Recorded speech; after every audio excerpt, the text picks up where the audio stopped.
two, 2012 music review for you, and it's Sonic Kicks by Paul Weller. Now, I'm a big Paul Weller fan. I thought the Jam, his first punk band, were the best band from the punk scene. He then went on to the Style Council, which completely revamped, reinvented himself, and certainly he ventured into soul and jazz, and certainly expanded his repertoire. And then after a few years of success, he then launched his solo career, which has produced a host of top-notch albums.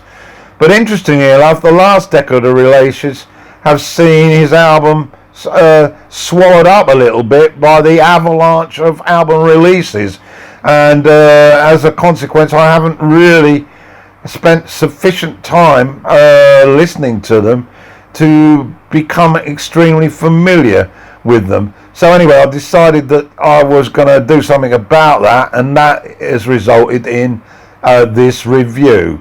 Sonic Kicks. It's his 11th solo album. It arrived in 2012, and although I barely gave it a listen then, a couple of token plays, I knew that it was good, but I really wasn't familiar with it. So here goes. This is my take on it, and as usual, let's just have a quick word. He's put together quite a collection of musicians to help him. They include, and I'll quickly mention a few: Graham Cotson on guitar from Blur, Street Craddock, who's been around with him since his solo career, Andy Crofts plays a lot of guitar, and what I mention is Simon Dean, who's also a contributor on guitars and loops, but also a co-writer for a number of the tracks here.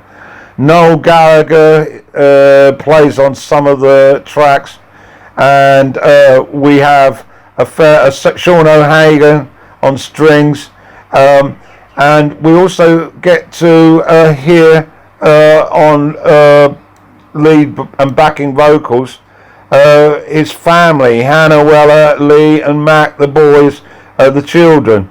So it's a very much a family affair.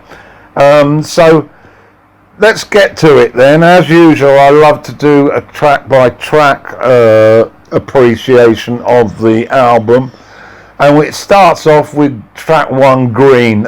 It's like the rocket blasts off with a pulsating synthesized riff with a conglomeration of sound effects that have quite a psychedelic feel to them, and those guitar loops. I wondered, were we back in 1970? Although the music, of course, is much more sophisticated production-wise, and it was co-written with this Dine. So he wrote 11 actually out of the 14 tracks here. Next up is The Attic, much more poppy and a light, bright vocal. The rhythm is full of bounce and hints at childhood's innocence, and I visualize a playroom maybe in the attic. The jangly loops are intermingled with those electric guitars. Track 3 then, Cling I Clang, an odd title. It's got a punky rhythm which hits you with Weller's vocals, and it's pretty jerky rhythmically. The drum leads the track, and it's a bit like the Jam with electronics wizardry. There's a cacophony of keyboard type instruments in there, and on the credits we see that the various instruments like Moogs, Farfisas, Mellotrons and Glockenspiels are on the album, but I can't actually tell you a great deal about which ones are on which tracks due to lack of knowledge. But anyway, the track 3 sort of message in into the next track 4, and that's called, and wait for it as I quickly, Sleep of the Serene.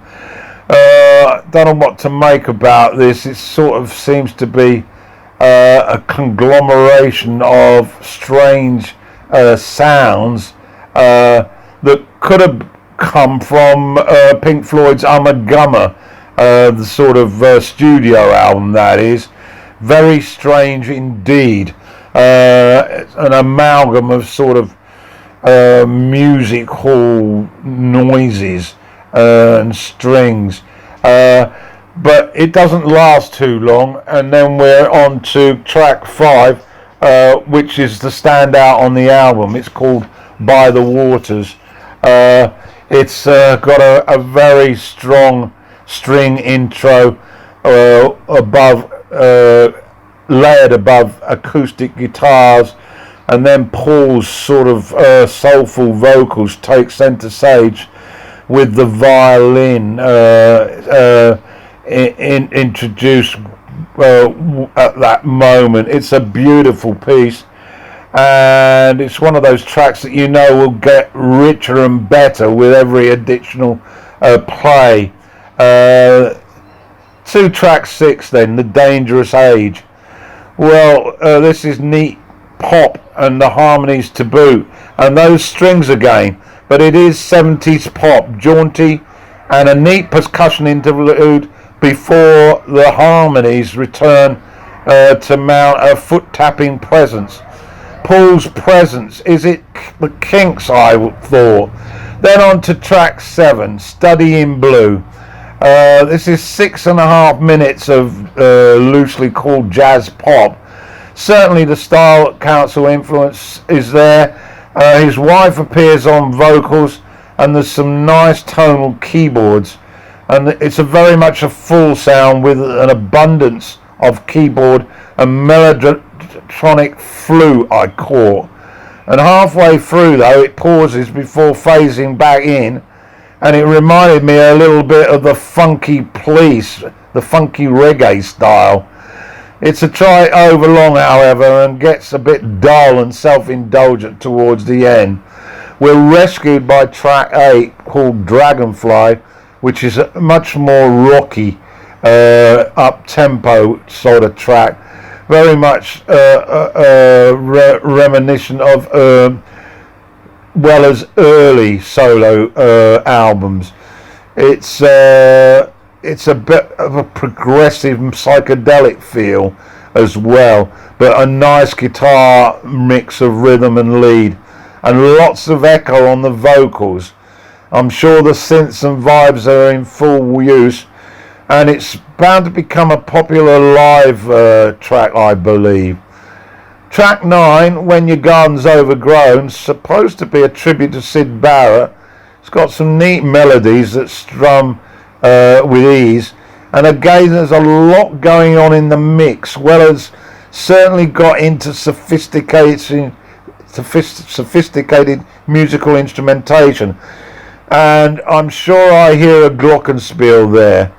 To track 8 then, Around the Lake. This is again a bit more rocky. The keyboards dominates and until the guitar filters in to the party.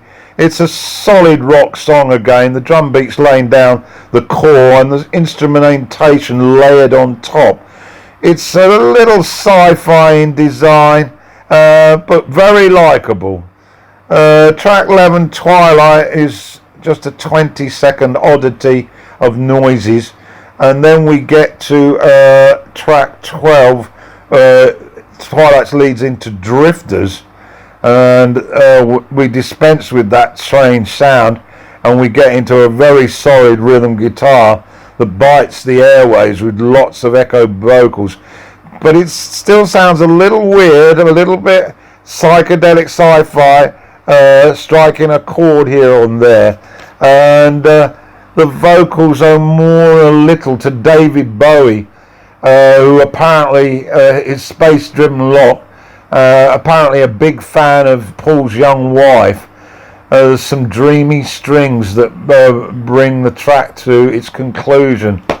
And then track 12 is Paper Chase, which is absolutely terrific. 5 minutes of really solid blues rock. Simple vocals and hypnotic rhythm.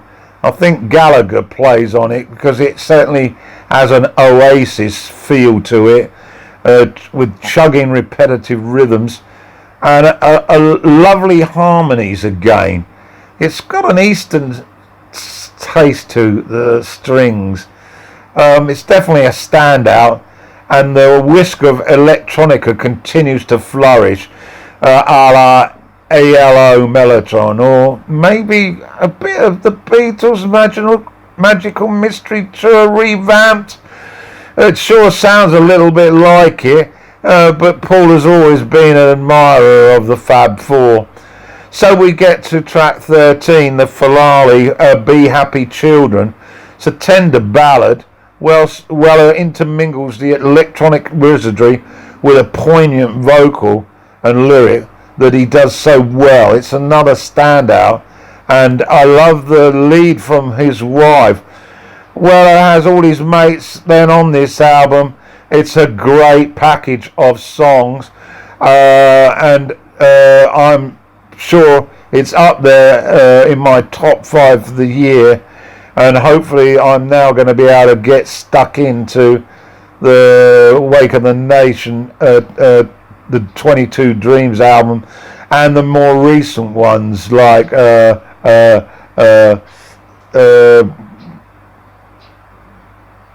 anyway, the titles escape me, but the more recent releases by Weller. So that's your lot.